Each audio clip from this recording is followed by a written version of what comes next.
इससे स्टॉप होगा। देखिए refraction of light through a spherical surface, ray optics का दूसरा चैप्टर, ये पहला चैप्टर खत्म हो गया। ठीक है, तो दूसरा चैप्टर है refraction of light through a spherical surfaces, गोलीय सतहों से प्रकाश का अपवर्तन।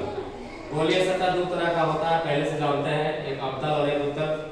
तो पहले हम लोग अवतल सतह से देखते हैं कि अपवर्तन कैसे होता है और अपवर्तन का क्या नियम या फार्मूला निकलता है, दोनों चीज ड्राइव करते हैं साथ में। तो एक अवतल सतह मान लिया AB, देखिए ये AB अवतल सतह है, जो दो माध्यम, एक माध्यम का अपवर्तनांक μ1 जो मिलन माध्यम है और एक माध्यम का अपवर्तनांक μ2 जो सघन माध्यम है, इन दोनों को अलग अलग कर रहा है ये गोलीय सतह, जिसका नाम रखते हैं हम लोग AB। तो इधर लैंग्वेज में लिख देना है कि माना कि यह गोलीय सतह AB है जो μ1 और μ2 अपवर्तनांक वाले दो माध्यम को अलग अलग करता है, ठीक है। उसके बाद ये भी आप लिख दीजिएगा कि उस गोलीय सतह का वक्रता केंद्र C और ध्रुव P है। अब उसके ध्रुव से कुछ दूरी पे, यानी ये वो बिंदु पे एक वस्तु लिया गया जहां से प्रकाश की किरण हम भेजते हैं, ऐसे इस तरह के टकराया, तो चूंकि वो सघन माध्यम में गया है तो अभिलंब की तरफ मुड़ते हुए ऐसे चला गया, अभिलंब की तरफ मुड़ा, और दूसरा किरण ऐसे भेजे तो चूंकि ये लंबवत आया तो सीधा पार कर गया। अभी दोनों का इंटरसेक्शन पॉइंट देखते हैं, जिस प्रकाश को हम पीछे लेके आए डॉट डॉट डॉट से, तो देखिए आई पे कट रहा है इससे, इसका मतलब कि यहाँ पे यदि बिंदु वस्तु हो तो उसका प्रतिबिंब आई पे बनेगा। क्लियर है। अब इस एंगल को हम लोग मान लिए, जो नॉर्मल था मेरा सेंटर से मिलाने पे जो नॉर्मल बना, वो नॉर्मल मुख्य अक्ष के साथ अल्फा कोण बनाता है, और इस लाइन को जो पीछे करके लेकर आए जहाँ इसको इंटरसेक्ट किया, इसके साथ एंगल बीटा बनाता है, और ये किरण मान लीजिए कि थीटा एंगल बनाता है, थीटा अल्फा बीटा एंगल मान लिए। और चूंकि ये यहाँ पे आपतित किरण अभिलंब के साथ जो कोण बनाता है उसको आपतन कोण बोलते हैं, इसको आई से सूचित करते हैं, और इधर जो बनाते हुए जाता है उसको अपवर्तन कोण बोलते हैं, इसको आर से सूचित करते हैं। तो ये अपोजिट एंगल से, यानी कि सम्मुख कोण से भी आर हो जाएगा। क्लियर है ना। चलिए यहाँ तक क्लियर है। अब आगे बढ़ते हैं।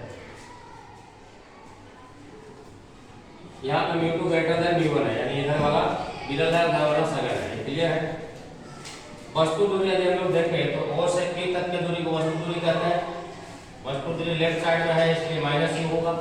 प्रतिबिंब दूरी IP है तो प्रतिबिंब दूरी माइनस भी होगा, क्योंकि ये भी बाईं तरफ है। और सेंटर से P तक का दूरी ये भी लेफ्ट साइड में है इसलिए माइनस R होगा। साइन ऑफ स्क्रीन के साथ लिख लिया सब डिस्टेंस। अब हम लोग कैलकुलेशन पे आते हैं, तो आप ध्यान से देखिए इस ट्रायंगल को OSC या SOC, जैसे वहां लिखे हैं त्रिभुज SOC में, SOC में, तो ये इसके बाहर का जो कोण बन रहा है ये बहिष्ठ कोण हुआ। तो किसी त्रिभुज के बाहर का जो कोण होता है, यानी इस तरह का कोण है, ये बाहर का कोण अल्फा, तो ये दो अंतर कोणों के योगफल के बराबर होता है। तो यहाँ का कोण है I और यहाँ का कोण है थीटा, यानी ये है I, ये है थीटा, तो I प्लस थीटा बराबर अल्फा हो जाएगा बहिष्ठ कोण के नियम से, 9 क्लास में पढ़े आप। तो चलिए अल्फा बराबर हो गया I प्लस थीटा, यहाँ से हम I का वैल्यू निकाल लिए, थीटा को उधर भेज दिया, हो गया अल्फा माइनस थीटा। और ठीक इसी तरह ट्रायंगल SIC में, ये वाला ट्रायंगल SIC में, तो इसमें ये दो अंतर कोण है अल्फा और बीटा, सॉरी अल्फा नहीं ये R है, R प्लस बीटा, तो ये अल्फा के बराबर हो गया। तो R plus beta equal to alpha, यहाँ से हम R निकाल दिया, अल्फा को उधर भेज दिया, यानी हो गया बीटा माइनस, सॉरी बीटा को उधर भेज दिया तो अल्फा माइनस बीटा। क्लियर है। अब स्नेल के नियम से, स्नेल का नियम ये बोलता है कि जिस माध्यम से प्रकाश जा रहा है तो उससे बनने वाला आपतन कोण और उस माध्यम का अपवर्तनांक, इन दोनों का प्रोडक्ट आपतन कोण की जया और μ1, तो आपतन कोण की जया और μ1, जया मतलब साइन, बराबर होता है अपवर्तन कोण की जया और इधर की अपवर्तनांक की, तो μ2 sin r। यह स्नेल के नियम से होता है। अब इसी को हम लोग आगे बढ़ाएंगे। और चलिए यहाँ तक पहुँच गए थे हम लोग स्नेल के नियम से μ1 sin i बराबर μ2 sin r। आगे हमने लिखा है कि क्योंकि I और R का मान बहुत छोटे होते हैं, यानी जो एंगल बनता है आपतन कोण और अपवर्तन कोण, पर एक्सियल किरण के लिए बहुत दूर से किरण आती है, एक माध्यम से दूसरे माध्यम में जाती है, तो लगभग ये जो एंगल का वैल्यू यदि रेडियन में लिया जाए तो बहुत छोटा छोटा वैल्यू हो जाता है। और ट्रिगोनोमेट्री में ये रूल है कि एंगल का वैल्यू यदि बहुत छोटा कर दिया जाए तो उस ट्रिगोनोमेट्रिकल रेशियो का वैल्यू उसी एंगल के बराबर हो जाता है साइन में। तो साइन आर बराबर आर हो जाएगा, साइन आई बराबर आई हो जाएगा अप्रोक्सीमेटली। अब इस वैल्यू को अगर उसमें रख दे, साइन आई की जगह पे आई और साइन आर की जगह पे आर रख दे, तो ऐसा एक्सप्रेशन बदल जाएगा। अब आई और आर का वैल्यू हम लोग अभी निकाले थे पीछे इक्वेशन 1 और 2 में। तो आई का वैल्यू निकाले थे आप अल्फा माइनस थीटा इक्वेशन 1 में, और आर का वैल्यू निकाले थे अल्फा माइनस बीटा, रख दिया यहाँ पे। अब इस एंगल का वैल्यू लिखेंगे हम लोग उस फोटो से जो फिगर बना हुआ था, मैंने फिर से छोटा सा बना दिया है।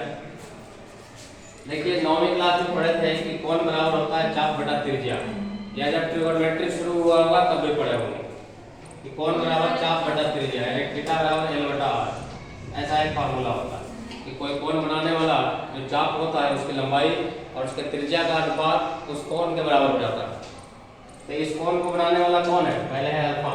अल्फा कोण को बनाने वाला चाप है ये एसपी और उसका त्रिज्या है सीपी, तो हो जाएगा एसपी बटा सीपी, तो उसके जगह पे हो गया एसपी बटा सीपी।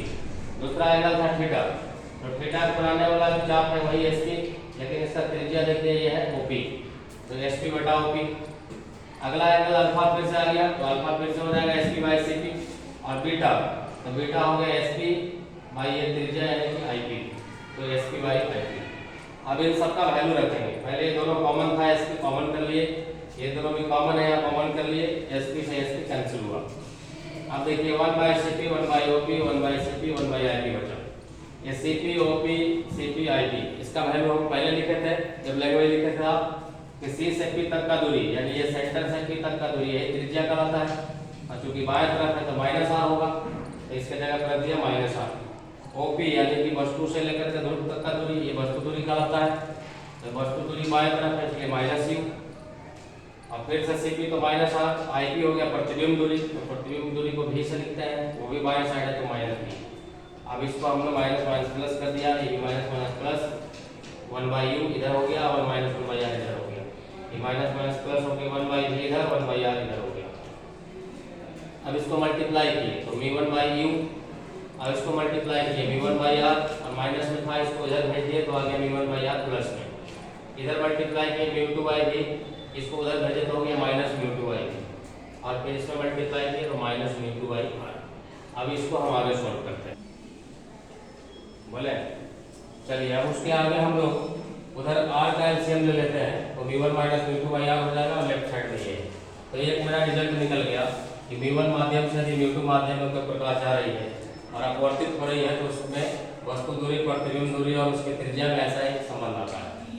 अब यहाँ पे हम लिखे कि यदि अवतल सतह के बाईं ओर यानी लेफ्ट साइड में जो v1 माध्यम था उसके जगह पे हवा हो जाए तो उसका अपवर्तनांक 1 हो जाएगा, और दाएं साइड में कोई भी माध्यम रहे तो उसके अपवर्तनांक म्यू2 को यदि म्यू से सूचित कर ले तो अब ये फॉर्मूला देखिए कैसा बदल जाएगा। म्यू1 की जगह वैल्यू हो गया 1 और म्यू2 की जगह पे म्यू, इसके जगह पे 1 इसके जगह पे म्यू। अब इसमें माइनस कॉमन कर लिए तो ये इधर आ जाएगा, ये उधर चला जाएगा, इसमें भी माइनस कॉमन कर लिए तो म्यू माइनस 1 हो गया और माइनस माइनस कैंसिल हुआ, तो रिजल्ट आ गया म्यू बाई वी माइनस 1 बटा U equal to mu minus 1 by are.